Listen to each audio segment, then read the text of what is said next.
Right now, the Middle East is on fire. Israelis are huddled in bomb shelters as Iran threatens more deadly strikes, and 3 American troops and at least 9 Israelis were killed after Iran unleashed a barrage of missiles vowing revenge. The U.S. and Israel killed the head of the world's largest state sponsor of terrorism, Iran's supreme leader, who ruled a regime that funded Hamas, Hezbollah, armed militias across the region, chanted death to America, and pushed its nuclear program to the edge. This morning, Tehran vowing revenge. Missiles are flying, global oil routes are at risk, and the world is watching to see whether this is the collapse of a terror regime or the start of a much wider war. Joining us now, retired Air Force Brigadier General John Tiker. General, always great to get your expertise. Thank you for your service and for being with us this morning.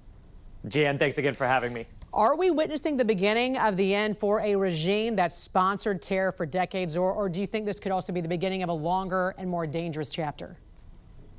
Jan, the United States and Israel has been very successful in isolating Iran during the last 2 days.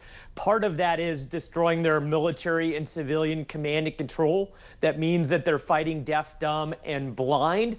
But part of it is Iran, out of an act of desperation, striking civilian sites in countries around the region that isn't drawing in those countries. It's further isolating Iran and providing additional support to America and American presence in those countries.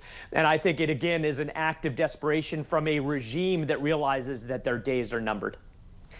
Also, when you hear 3 American troops were killed in all of this, when you hear that, what goes through your mind as a former commander? Jan, it's heartbreaking. Every one of those military members have volunteered to serve our great country.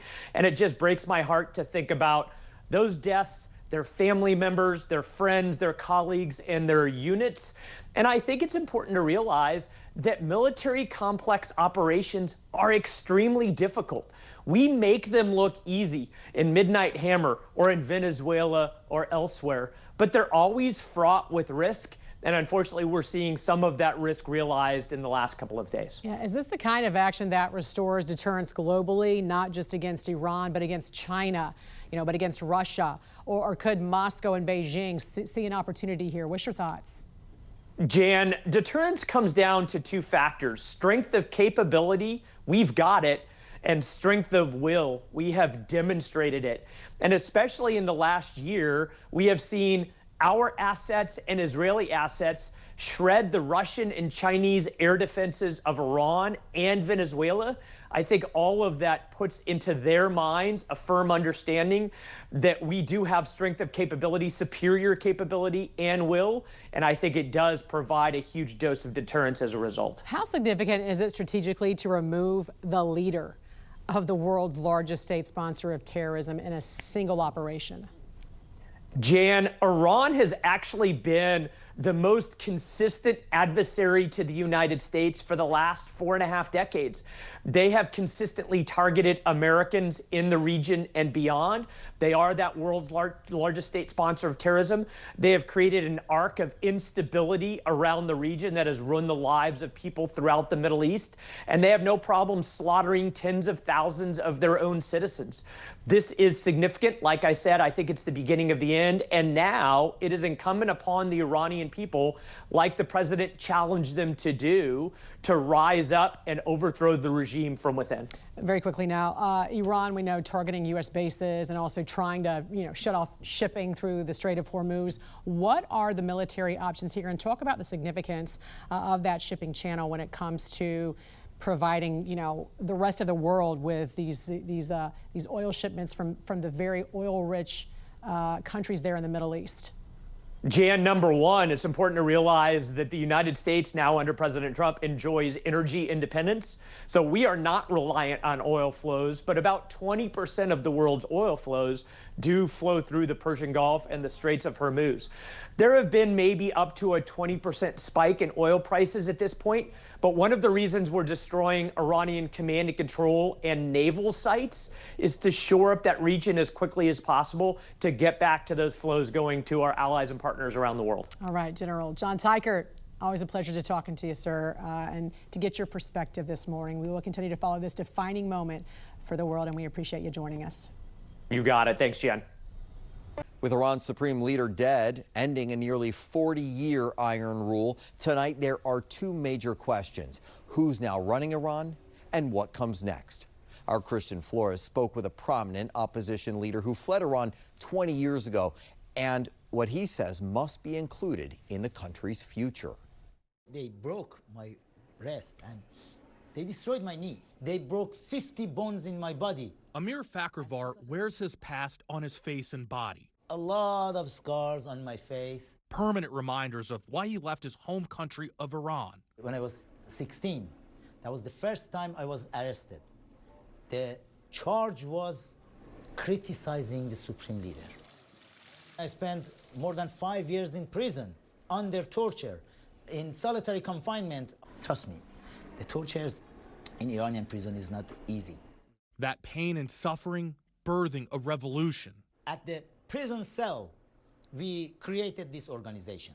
Fakhrivar and fellow political prisoners created the National Iranian Congress, an organization that has pushed for regime change in Iran. A change that could be on the horizon in the wake of joint U.S.-Israel military strikes killing the Ayatollah. The entire world have been waiting to see him getting killed. And that is one of the moments everybody will remember. What is next for Iran? What do you hope happens next? What are the steps that need to be taken? The answer is not to go back to another absolutism, either king or supreme leader or whatever.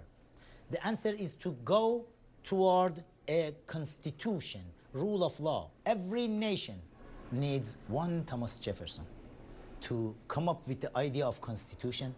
Fakhrivar wants to construct a constitution with collaboration. We invited the various opposition figures to come together from the different groups to come together and start the conversation.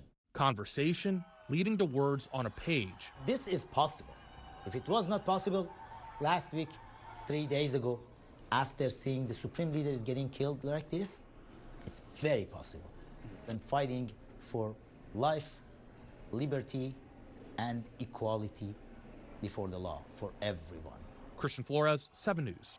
According to President Trump, Iran's new potential leadership said they're open to talks with the U.S. and he's willing to talk to them as well. But what could Iran's new leadership look like? Let's go to Emma Withrow from the Fact Check team. Let's just start, Emma, with a public statement. Trump saying 48 Iranian leaders have been killed in these ongoing strikes. Right. What has the IDF reported thus far? So the IDF, they released a graphic that's a little bit broader than President Trump's figures, and they claim that a huge chunk of Iran's senior leadership has been eliminated, obviously including the supreme leader, also Iran's chief of staff, top Revolutionary Guard commanders, and the head of its missile forces. But it also lists leaders of Iran-backed groups, those proxy groups like Hezbollah, Hamas, and the Houthis that we've been talking about. Some of these figures were reported killed previously, and not all of these names have been independently verified in this current round of strikes, but it just goes to show how instrumental this round of strikes was. And with that kind of leadership vacuum, who is likely actually in charge right now? So Iran's constitution, under Iran's constitution, a temporary 3-person leadership council steps in immediately. That includes the president, the judiciary chief, and a senior cleric from the Guardian Council. But in practical terms, the Revolutionary Guards that are surviving the commanders likely hold real operational control in the immediate aftermath, so that's important to keep in mind as well. Yeah, certainly. We are watching what is happening unfolding, but also what could come. Emma, thank you. And later on, Emma, we'll be back to dig into what could come next for Iran. The IDF now says it has eliminated what it calls all senior terrorist leaders in Iran, including the country's supreme leader. If accurate, this would represent one of the most significant decapitation strikes in modern Middle East history. Let's go to Emma Withrow from the Fact Check team. And President Trump, we know, has said that he is willing to talk to potential new leadership. Yeah. Speak to us about the process that could follow. Yeah, so an 88-member clerical body called the Assembly of Experts, they have to select one new leader, and legally it's supposed to happen as soon as possible. So Iran's foreign minister says that could happen within days. This is all according to Al Jazeera, which suggests that contingency plans were already pretty much in place. So right now, though, a temporary 3-person leadership council steps in immediately. That includes the president, the judiciary chief, and a senior cleric from the Guardian Council. But it doesn't look like regime change would happen right away. That, you know, could take some time. Yeah, absolutely. It's not an automatic thing that would happen. The Iranian system was really built with redundancies to survive assassination attempts. The bigger question here is really whether the Revolutionary Guard consolidates power quickly or whether internal fractures emerge that the regime just can't contain. We've seen that with the protests recently. Either way, this is one of the most consequential leadership ruptures that have happened in Iran since 1989. Absolutely. Emma, thank you. Thanks. And for more on this Fact Check Team topic, including links to their sources, scan the QR code or visit thenationaldesk.com. Right now, at least 3 U.S. service members have been killed after Iran fired retaliatory missiles and drones across the Middle East, striking U.S. bases in Kuwait, Bahrain, Qatar, and the UAE. And they're not stopping after the U.S. and Israel took out Iran's supreme leader and more than 40 regime officials at the core of the world's largest state sponsor of terrorism. Joining us now to break it all down is Lieutenant Colonel Darren Gobb, retired Army aviator and international military strategist. Colonel, first, thank you for your service and for joining us this morning. We appreciate it. Hey, good morning. Pleasure to join you. Thanks for having me on. Of course. Let's start here. When you look at the target, the IRGC command structure and defense missile and drone networks, how do you measure what the U.S. has been able to do successfully, and how long could it take to destroy Iran's warfighting capabilities? Yeah, both great questions. And I'll tell you right now that this is what I would call a perfect surgical strike that's gone extraordinarily well.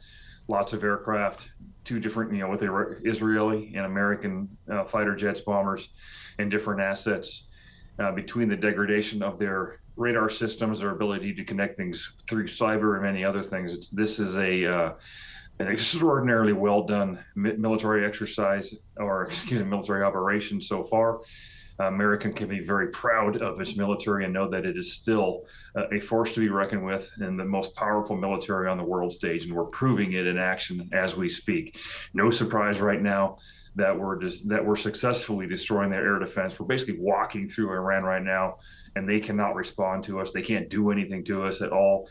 That's a message to not only the Iranian people but to the world that we can almost operate with impunity most places on the planet, and that's a significant message to some very specific countries around the globe.